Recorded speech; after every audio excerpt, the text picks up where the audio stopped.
एक समय की बात है। एक बहुत ही प्यारे से गांव में एक छोटा सा बच्चा रहता था जिसका नाम था चिंटू। चिंटू 8 साल का था और उसकी सबसे बड़ी खासियत यह थी कि वह जिज्ञासु था। बहुत ज्यादा जिज्ञासु। दुनिया में क्या क्या छुपा है, कौन कौन से राज हैं, कैसी कैसी जगहें होती हैं, हर चीज जानने की उसमें तीव्र इच्छा थी। उसका गांव बहुत ही शांत, हरा भरा और सुंदर था। चारों तरफ मिट्टी की खुशबू, खेतों की हवा और नदी की मीठी कल कल आवाजें। चिंटू रोज सुबह जल्दी उठता था, अपने पापा के साथ खेत तक जाता, फिर दोपहर में स्कूल और शाम को अपनी नानी के घर। नानी उससे रोज कहानियां सुनाती थीं, राजकुमारों की, परियों की, जादू की और बहादुरी की। लेकिन आज चिंटू की नानी ने उसे एक अलग तरह की बात बताई। उन्होंने धीरे से कहा, चिंटू, क्या तुम्हें पता है, हमारे गांव के पीछे जो पुराना जंगल है, वहां एक जादुई रोशनी रहती है। चिंटू की आंखें चमक उठीं। जादुई रोशनी? वो कैसी होती है नानी? नानी बोली, वो रोशनी कभी किसी को नुकसान नहीं पहुंचाती, लेकिन वो सिर्फ उन बच्चों को दिखाई देती है जिनका दिल साफ होता है और जिनमें सच्ची हिम्मत होती है। चिंटू की उत्सुकता अब आसमान छू रही थी। वह बोला, नानी, क्या मैं उस रोशनी को देख सकता हूं? नानी मुस्कुराई, शायद, लेकिन उसके लिए तुम्हें सही समय और सही रास्ता ढूंढना होगा। और इसी बात ने चिंटू के मन में एक नया रोमांच जगा दिया। अगले दिन जादुई जंगल का सफर शुरू। अगली सुबह सूरज की हल्की किरणों के साथ चिंटू ने अपना छोटा सा झोला उठाया, जिसमें एक पानी की बोतल, 2 पराठे और उसकी नानी ने चुपके से रखी एक मिठाई थी। वह धीरे धीरे जंगल की तरफ बढ़ा। तो में से नहीं था। जैसे ही वह जंगल में दाखिल हुआ, उसे पहली ही चीज ने चौंका दिया। हवा अचानक ठंडी हो गई, पत्तियों से हल्की हल्की चमक निकलने लगी और आसपास चिड़ियाएं नए तरह के सुर में गाने लगीं, जैसे पूरा जंगल उसे स्वागत है कह रहा हो। चिंटू और अंदर गया। उसे एक पुरानी टूटी हुई पगडंडी दिखी जो जंगल के बीच में जाती थी। वह उस रास्ते पर चलने लगा। थोड़ी देर बाद उसे एक अजीब आवाज सुनाई दी, टप टप टप, जमीन पर जैसे किसी के चलने की आवाज। चिंटू रुका। कौन है? उसने पूछा।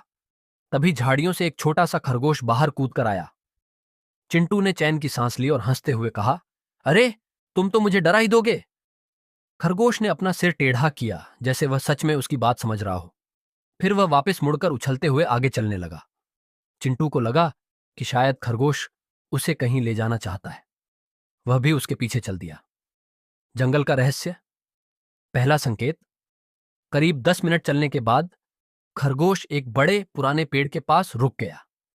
पेड़ की जड़ के पास एक चमकदार फूल खिल रहा था, एक ऐसा फूल जो उसने कभी नहीं देखा था।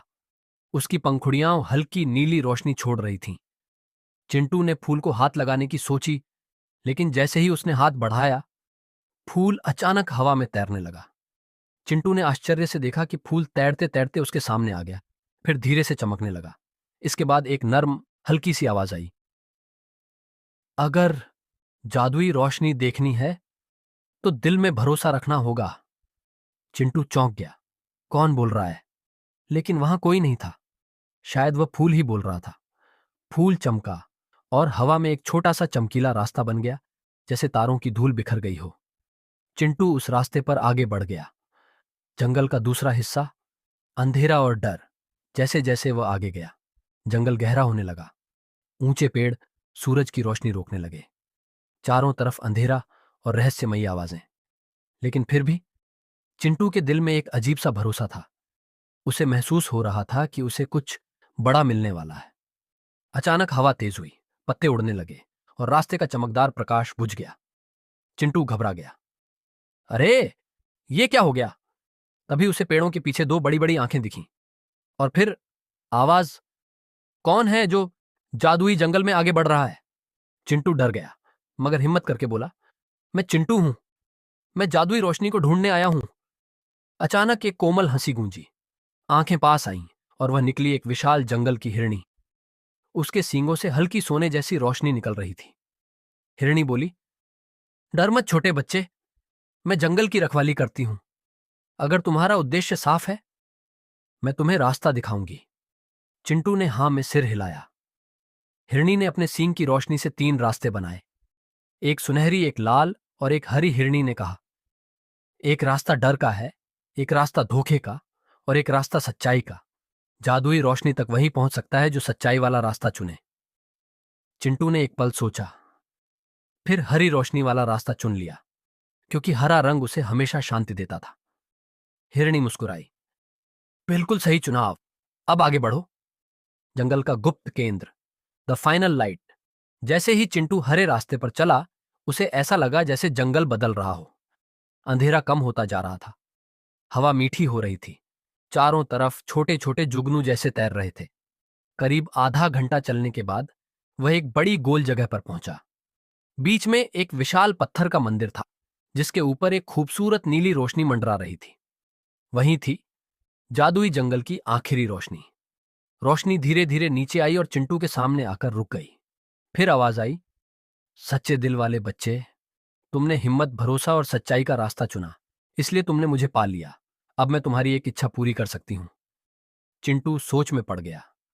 उसने कई चीजों के बारे में सोचा, खिलौने, गेम्स, मिठाइयां।